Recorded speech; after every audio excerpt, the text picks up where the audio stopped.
Tous les lundis, on parle de droit. Cette fois-ci, on va parler de la grossesse et du travail, les droits des femmes enceintes dans le cadre du travail. Maître Karine Dumont est avec nous sur ce plateau pour pouvoir en parler. Merci d'être avec nous. Karine, alors la première question, c'est quelles sont les grandes lignes, les avantages légaux offerts à la femme enceinte ? Alors, globalement, le système français tourne autour de la notion de protection. L'idée, c'est de protéger la femme pendant cette période un peu particulière de sa vie sur le lieu de travail, dans le monde du travail. Du coup, on va distinguer protection de l'emploi.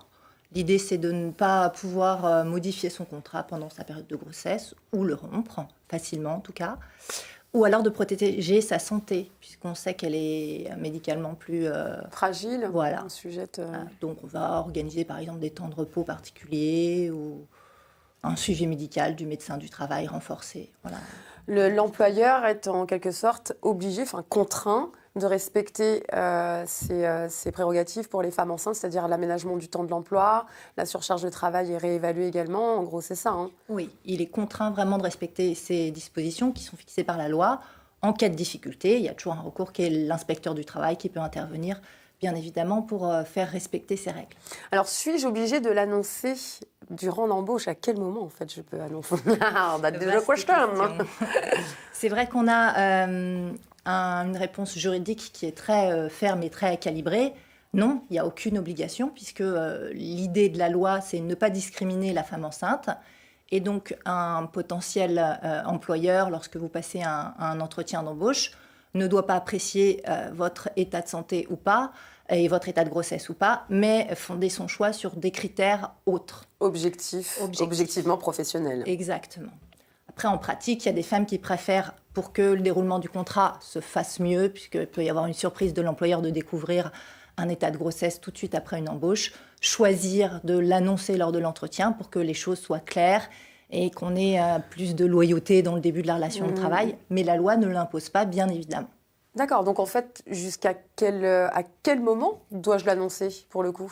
Alors, je n'ai pas d'obligation de l'annoncer. Par contre, vous avez tout intérêt de l'annoncer dès que votre premier examen médical est fait et que vous êtes certaine de votre état de grossesse, puisque ça déclenche tous vos droits et toute la protection qui a à faire à votre statut. D'accord. Pendant le travail, ai-je le droit de m'absenter pour me rendre à des examens médicaux, notamment les échographies Alors oui, pas de difficulté, c'est prévu par la loi, justement puisqu'il y a un certain nombre d'examens médicaux obligatoires. Il y en a 7 au total, prévus par la loi. Vous avez parfaitement la possibilité de vous absenter pour vous y rendre. Vous pouvez vous y rendre quand vous le souhaitez en fonction du rendez-vous qui vous a été fixé. Il faut juste prévenir votre employeur. Pendant cette absence, vous serez rémunéré comme si vous étiez au travail. Et même le temps de déplacement pour y aller et pour revenir est effectivement comptabilisé. Comme du temps. Je me pose forcément cette question. L'employeur, à partir du moment où moi, je suis enceinte, je sais pas, mettons à mon 6e mois de grossesse, est-ce que mon employeur peut y voir de la déloyauté ? Est-ce que d'un point de vue juridique, il peut m'attaquer ou me licencier parce que peut-être, effectivement, avec cette grossesse, j'étais pas forcément au top de mes capacités professionnelles ? Vous sanctionnez parce que vous êtes enceinte, c'est ça en fait ? Parce que je ne l'ai pas dit et que effectivement j'étais un peu plus fatiguée, nauséeuse, j'étais moins compétente dans mon travail. À part de ce postulat, est-ce que lui est en droit de me sanctionner parce que je ne l'ai pas mise au fait? Pas du tout. Alors, c'est vraiment une hypothèse d'école parce qu'au 6e mois, vous allez forcément avoir déjà déclaré votre grossesse. Vous avez un certain nombre de droits que vous voulez obtenir. Mais dans l'hypothèse où vous ne le feriez pas, il n'a pas le droit de vous sanctionner puisqu'il sanctionnerait les conséquences de votre état de grossesse. D'accord. Ça, il n'a pas le droit. Donc, est-ce qu'on peut licencier une femme enceinte ? Alors, y a-t-il des cas ? Et non, en fait, les deux cas peuvent se produire. Ça dépend de la période à laquelle on envisage le licenciement. Il y a une première période qui est la période où vous êtes sur le lieu de travail, c'est-à-dire à partir du moment où vous l'annoncez à votre employeur, il sait que vous êtes enceinte, jusqu'au moment où vous partez en congé maternité, vous allez être arrêté. Toute cette période-là, vous continuez à travailler, donc votre contrat de travail continue à s'exécuter. Et là, vous pouvez être licencié pour des cas très réduits. Dans le langage courant, on va parler de comportement inadmissible. En droit, on parle de faute grave. Oui, ce qui n'aurait peut-être pour le coup pas forcément à avoir de rapport, en tout cas dans d'autres cas que le cadre d'une grossesse. C'est la condition. Il faut bien évidemment que ça n'ait aucun rapport avec la grossesse. Donc ça peut être, des faits de violence, des faits d'insultes vis-à-vis des collègues, etc. Des faits vraiment graves. Ça, c'est la petite porte autorisée pour le licenciement alors que vous êtes sur le lieu de travail. Il y a une deuxième période qui est la période après votre congé maternité. Donc, votre contrat de travail est suspendu et vous êtes chez vous pendant cette période-là. Et là, c'est une interdiction absolue de tout licenciement. D'accord, donc on devient vraiment, on est véritablement intouchable. On peut mener sa grossesse totalement protégé. En toute quiétude. À mon retour, donc justement, est-ce que je retrouve mon poste? Est-ce que les employeurs n'ont pas un petit moyen de se débarrasser de nous? Pour parler franchement, il y a la théorie puis il y a la pratique. La théorie est fixée par le Code du travail. Effectivement, c'est une règle absolue. Vous devez retrouver votre poste ou un poste identique si votre poste a disparu. Imaginons, il y a une suppression de certains postes ou a été pourvu pendant votre absence.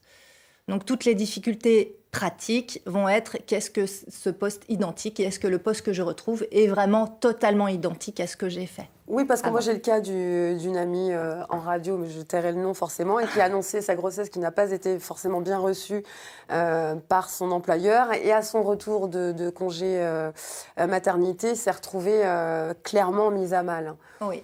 Alors, c'est souvent la difficulté. Les jeunes femmes qu'on voit au cabinet qui reviennent de congé maternité, qui rencontrent des difficultés, c'est la problématique du retour. La règle de droit... In fine, pendant la grossesse, on est plus ou moins... C'est vraiment le retour qui peut être problématique. Quel recours on a dans ces cas-là? Comment peut-on prouver qu'on est mis à mal, que le poste n'est pas tout à fait le même, que les collègues n'agissent pas tout à fait de la même manière, sont beaucoup plus durs?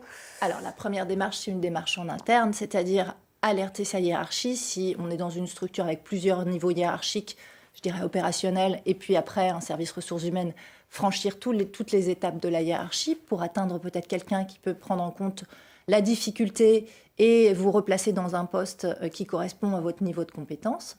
Si ce n'est pas possible parce qu'il n'y a pas cette organisation en interne, c'est passer à une phase plus revendicative, qui est d'envoyer des courriers recommandés pour acter de la difficulté.